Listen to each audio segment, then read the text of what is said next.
高雄报道。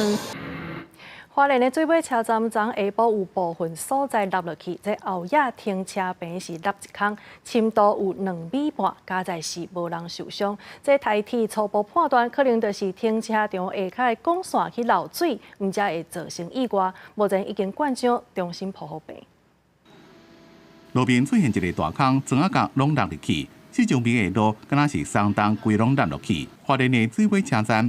离下到1点外，有部分路边突然间落落去。我们厂商现在他们怪手已经在来的路上，然后我们会盖一个铁板在这里。车站后边的停车棚出现一个大坑，1公尺长，2公尺宽，深度约2公尺半。相关人员接到报案，随赶到现场处理。现场有停真侪台轿车、机车、甲脚踏车，惊讲坐车的民众看车停车时阵无注意，需求防锁线警戒，避免过发生意外。拉了警示带，以及将在上方的车辆先行移除，勘查的结果疑似是管线问题。